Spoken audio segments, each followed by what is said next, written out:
रहीम नहमदहु व नसल्ली अला रसूलिहिल करीम। मैं हूं मकसूद अहमद, अपने digital YouTube channel Dadra state से आपसे मुखातिब हूं। उम्मीद है आप सब दोस्त खैरियत से होंगे। आज मैं जिस मौजू पर बात करूंगा वो है वज़ीर आज़म का जो मतवक्का पैकेज है रियल इस्टेट के मुतल्लिक़, उससे मुतल्लिक़ थोड़ी सी बात करूंगा।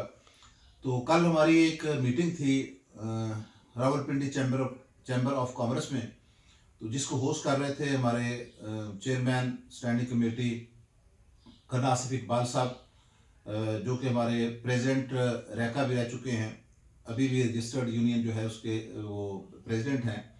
और उसके अलावा मुख्तलिफ दोस्तों ने अपने ख्यालात का इजहार किया। तो कल जो है रियल इस्टेट से मुतल्लिक़ जो स्टैंडिंग कमेटी थी उसकी मीटिंग थी, और उन्होंने रियल इस्टेट कम्युनिटी को दावत दी हुई थी ताकि अपने मसाइल वहाँ उनसे आगाह किया जाए, और जो गवर्नमेंट के साथ नेगोशिएशन हो रही है, मुज़ाकरात हो रहे हैं, उसकी जो है ना अपडेट दी जाए। उसमें चेयरमैन फेडरेशन ऑफ रियल्टर्स के मुसर्रत इजाज़ खान साहब तशरीफ़ लाए हुए थे, उन्होंने अपने ख्यालात का इजहार किया। इसी तरह मलक अशफाक साहब जो हमारे स्टैंडिंग कमेटी के मेंबर बने हाल ही में, उनको मुबारकबाद के लिए भी ये मीटिंग थी। और यासीन मिनहाज साहब जो कि बैरिया की तरफ से हैं, वो भी इसके मेंबर बने हैं। तो वहाँ ख़ास तौर पर सरदार तनवीर साहब का बड़ा अहम रोल है कि वो इस कम्युनिटी को जोड़ के रखते हैं, उसको गाहे बगाहे मुलाकात का मौका देते रहते हैं। तो उन्होंने भी अपने ख्यालात का इजहार किया। तो सुहेल अल्ताफ़ साहब ने जो मुख्तलिफ़ जगह पर उनकी मीटिंग हुई, उनका हवाल बयान करते हुए उन्होंने ये बात भी फरमाई कि एक तो ये है कि जो हमारे CFC के चेयरमैन हैं जनरल अशफाक साहब, जनरल सरफराज साहब, उन्होंने भी कहा कि अनकरीब इंशाअल्लाह ताला ये रियल इस्टेट के बारे में आपको बड़ी अच्छी खबरें मिलने वाली हैं। फिर उन्होंने बताया कि हमारा DG नैब ब्रिगेडियर चीमा साहब, उनसे मुलाकात हुई, उनका भी यही मौक़िफ़ था। और फिर कोर कमांडर रावलपिंडी 10 कोर, उनके साथ भी मुलाकात हुई, उन्होंने भी हमें उम्मीद दिलाई। तो उससे उम्मीद ये है कि ये अनकरीब ही इंशाअल्लाह ताला इसके अंदर एक बड़ा बूम आने वाला है, और हुकूमत की तरफ से एक बड़ा अच्छा पैकेज आ रहा है, जिसके अंदर इंशाअल्लाह रियल इस्टेट कमेटी को बड़ा फ़ायदा होगा।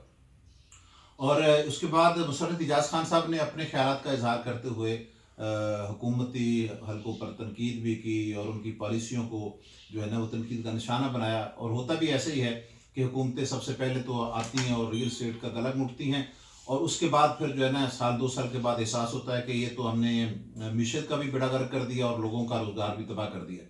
तो फिर वो मुशावरत करती हैं कि जी कैसे अब जो है ना रियल इस्टेट को जो है ना इससे आगे चलाया जाए। तो उन्होंने अपने ख्यालात का इजहार करते हुए ये बात भी की कि देखो ये रियल इस्टेट जो है ये बुनियादी हैसियत रखती है। जिस आदमी ने फैक्ट्री बनानी है, कारखाना बनाना है, किसी आदमी ने बिल्डिंग बनानी है, तो उसके लिए ज़मीन का होना बुनियादी ज़रूरत है। फिर जब ज़मीन के रेट्स ऊपर जाएंगे, प्रॉपर्टी के रेट ऊपर जाएंगे, तो बिल्डर को भी फ़ायदा होगा, घर बनाने वाले को भी फ़ायदा होगा, कारखानेदार को भी फ़ायदा होगा, ताकि उसकी ज़मीन की, उसकी कारखाने की वैल्यू भी बढ़ेगी। तो इस लिहाज से हुकूमत को इस बात पर गौर करना चाहिए। साथ ही उन्होंने ये बताया कि इंशाअल्लाह ताला ये जो जुलाई आ रहा है, जुलाई के अंदर इंशाअल्लाह अज़ीज़ ऐसी चीज़ें आ रही हैं कि प्रॉपर्टी को बड़ा ही बूम आने वाला है। इसलिए जो हाल ही में हमारे खास तौर पर DHA फेज़ 7 और DHA फेज़ 6 के अंदर एक तेज़ी आई, और तेज़ी के बाद फिर थोड़ा सा ये जो कीमतें थम गई बल्कि नीचे आई, ख़ासतौर पर नॉन बैलेट फाइल की। तो उसकी वजह से बाज़ हमारे दोस्त बड़े परेशान हैं, तो भी परेशान होने की ज़रूरत नहीं है। तो ये जो चीज़ें हैं आगे इंशाल्लाह बहुत बेहतर होने वाली हैं। हाँ, अलबत्ता मैं ये बात अर्ज़ करूँगा ख़ास तौर पे अपने डीलर हज़रात से, रियल एस्टेट कंसल्टेंट से, कि भी अपना जो फोकस रखें, अपनी जो इन्वेस्टमेंट करवाएं, अपने क्लाइंट को लेके जाएं, तो वो बैलेट फाइल के अंदर, प्लॉट के अंदर लेके जाएं। इस वक्त DHA फेज़ 7 के अंदर आपको 8,000 से ज़्यादा बल्कि 10,000 प्लॉट तकरीबन ऐसा मिलेगा जो तैयार है, जिसके अंदर आप घर बना सकते हैं। उनके अंदर आप इन्वेस्टमेंट करवाएं। फिर उन प्लॉट्स के अंदर जो बैलेट हो चुके हैं लेकिन अभी उनको कब्जा नहीं मिला, उसके अंदर इन्वेस्टमेंट करवाएं, और तरगीब दे के करवाएं। ये जो नॉन बैलेट के अंदर हम खेलना शुरू कर देते हैं, थोड़ी सी तेज़ी आती है, फिर लोग फंस जाते हैं, अगले लोग निकल जाते हैं, दूसरे फंस जाते हैं। तो ये काम ना करें। असल काम जो है वो बैलेट के ऊपर काम करें।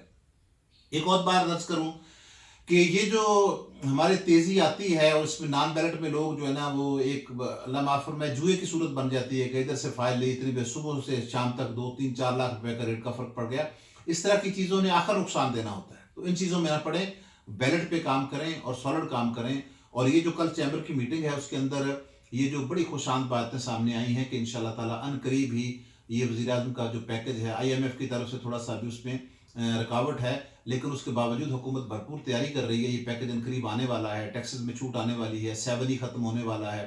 اوورسیز پاکستانیوں کے لیے ایک جو ہے نا وہ بڑا پیکج آ رہا ہے کہ ان کو جو ہے نا ٹیکس کے اندر چھوٹ دی جائے اور انویسٹر کو پاکستان کے اندر جو ہے متوجہ کیا جائے.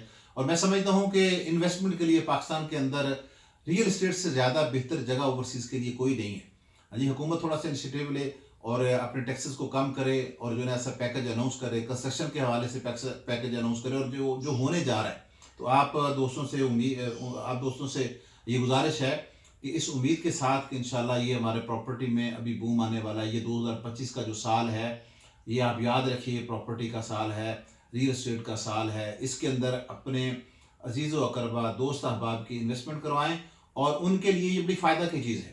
جی یہ ان کو ترغیب دے کے، میں تو یہ کہتا ہوتا ہوں کہ جو اچھا مشورہ ہے نا اس سے مشورہ نہیں ہونا، پرزور مشورہ ہونا چاہیے. آپ ترغیب دے کے کسی بندے سے یہ بات کریں کہ یہ کام آپ کر لیں، اس میں آپ کا فائدہ ہے. تو اسی کے ساتھ اجازت چاہوں گا. میرا انشاءاللہ یہ جو یوٹیوب چینل ہے یہ نئی ویڈیو نئی انفارمیشن کے ساتھ آپ کے ساتھ شیئر ہوتا رہے گا. آپ نے اس کو سبسکرائب ضرور کرنا ہے، بیل آئیکن کو دبانا ہے تاکہ جو بھی نئی ویڈیو آئے آپ تک انفارمیشن پہنچتی رہے. اور میری اگر یہ بات اچھی لگے تو اس کو لائک کر دیجئے، شیئر کر دیجئے تاکہ یہ بات ہر اس آدمی تک جو پراپرٹی میں انویسٹمنٹ کر چکا ہے، کرنے والا ہے، گھر بنانے والا ہے، گھر بیچنے والا ہے، خریدنے والا ہے، عارضی انویسٹمنٹ کرنا چاہ رہا ہے، لانگ ٹائم انویسٹمنٹ کرنا چاہ رہا ہے، اس تک یہ میری ویڈیو پہنچے، اوورسیز پاکستانیوں تک میری ویڈیو پہنچے. اور وہ اس کے علاوہ جو آدمی سیل پرچیز کرنا چاہے، میرا نمبر اس پہ اوپر آ رہا ہے، مشورہ کرنا چاہے، انشاءاللہ تعالیٰ آپ کو صحیح گائیڈ لائن دی جائے گی. اس کے ساتھ آپ سے اجازت چاہوں گا. اللہ حافظ.